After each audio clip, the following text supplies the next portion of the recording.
Picture this. You're 87 years old, sitting in a rocking chair, maybe knitting or watching the news. Now imagine instead you're on a movie set, playing a weed-smoking, gun-toting grandma who steals every scene she's in. That was Helen Martin, and if you don't know her name, you're about to discover why she was one of the most badass women to ever grace Hollywood screens. When asked what she would have done if she hadn't become an actress, Helen gave the most shocking answer you could imagine. "I would have been a stripper." At 87, she was still dropping jaws and breaking stereotypes. But Helen Martin's story isn't just about one outrageous grandmother character. It's about a woman who spent 6 decades revolutionizing what it meant to be a black actress in America, one scene stealing performance at a time. Born on July 23, 1909, in St. Louis, Missouri, Helen Dorothy Martin entered a world that had very specific expectations for women like her. Her father was a minister, her mother was musically gifted, and they had one dream for their daughter. She would become a classical pianist. Picture it. Long gowns, grand pianos, concert halls filled with applause. Helen had other plans entirely. While her parents envisioned Mozart, Helen was secretly falling in love with something much more dangerous, the stage. She enrolled at Fisk University to keep her parents happy, but college introduced her to live theater, and that was it. She found her voice, literally. This woman had pipes that could fill a room. She even fronted a 12-man band as both singer and conductor.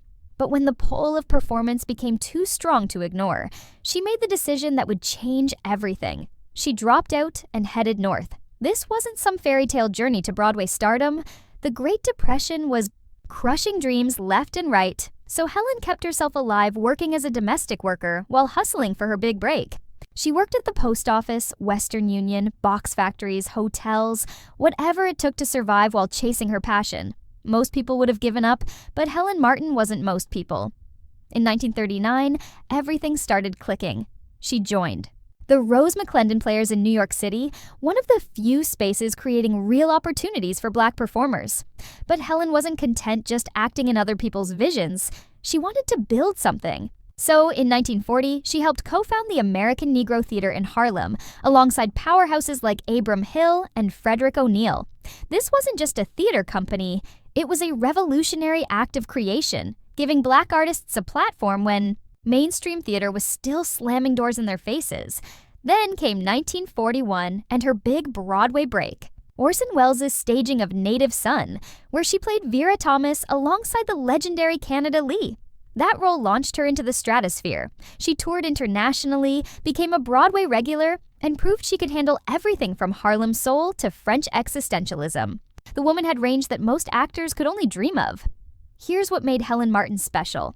In an era when Black actresses were almost always cast as maids, nannies, or background noise, Helen was front and center. She didn't just take whatever. Roles were offered. She found and sometimes created roles that had substance. Roles with meat and soul. She was rewriting the rule book, while everyone else was still trying to figure out what the rules were. But if you think her Broadway success was impressive, wait until you hear about what happened when she moved to television. This is where Helen Martin went from respected actress to full-blown cultural icon, the kind your mama loved, your grandma adored, and you still quote without even realizing it.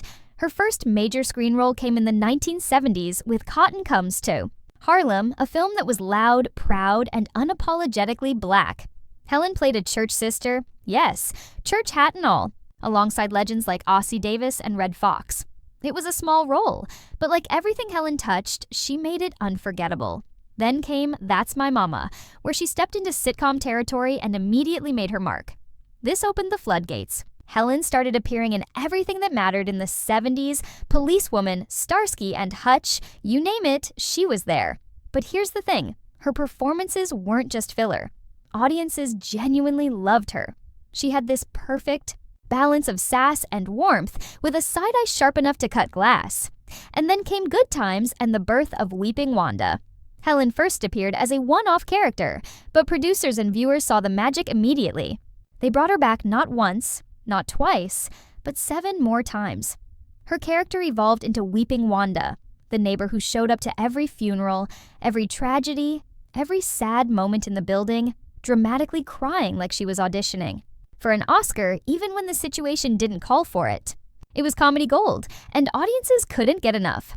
By the 1980s, Helen Martin had become the go-to black grandma on television, but here's what made her different. She wasn't playing tired stereotypes. Helen brought flavor, wit, and just the right touch of outrageousness.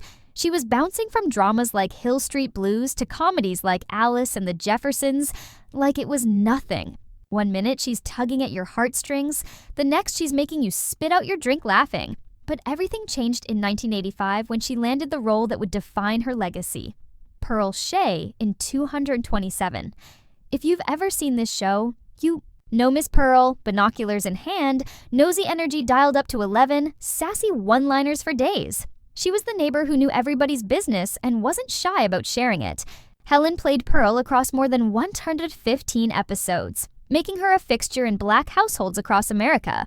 Her chemistry with Marla Gibbs was sitcom perfection, and her comedic timing was absolutely impeccable.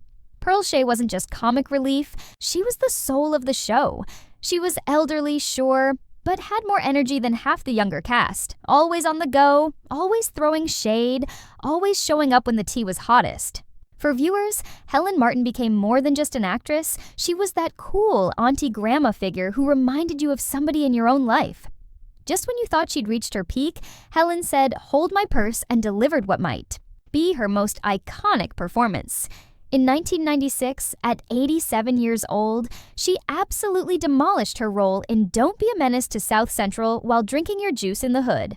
The Wayans brothers parody of Black Hood films needed a certain type of energy, and Helen delivered it in spades. She played the pot-smoking, gun-toting grandma who could outshoot the gangbangers. And at 87, she wasn't just funny, she was outrageously unforgettable. If you were a kid in the late 90s or early 2000s, that's probably where you first discovered her and thought, wait, who is this hilarious old lady? She continued appearing in films like Death Wish, Hollywood Shuffle, and Bulworth, always playing sharp-tongued grandmother roles that had become her signature. But here's what's crucial to understand. Helen Martin's characters weren't just punchlines.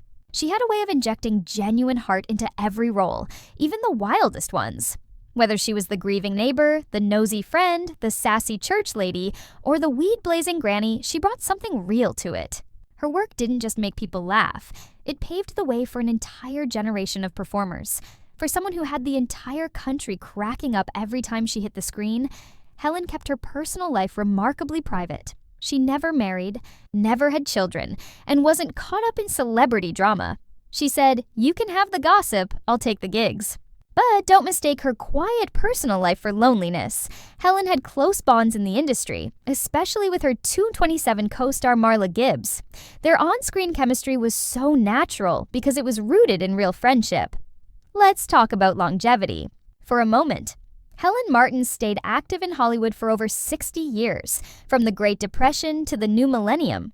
She was still delivering lines, stealing laughs, and showing the industry that black women over 40, hell over 80, could still absolutely slay on screen. That's no small feat in an industry that typically discards women after they turn 30. Even in her final days, Helen didn't slow down. Her last film role was in Something to Sing About in 2000. And of course, she didn't disappoint. The performance was pure Helen, thoughtful, grounded, and effortlessly magnetic. It was the perfect final bow for a woman who'd given so much of herself to stage and screen. Helen Martin passed away on March 25, 2000 in Monterey, California, at the age of 90 from a heart attack. But the real story is that she left this world the same way she lived in it, with elegance, fire, and a lifetime's worth of laughter trailing behind her. Here's why Helen Martin's story matters more than ever. She didn't just break barriers, she obliterated them. In an industry that told black women they could only be maids or mammies, Helen created a blueprint for playing complex, hilarious, fully realized characters on her own terms. She proved that age wasn't a limitation but an asset, that experience wasn't something to hide, but something to celebrate.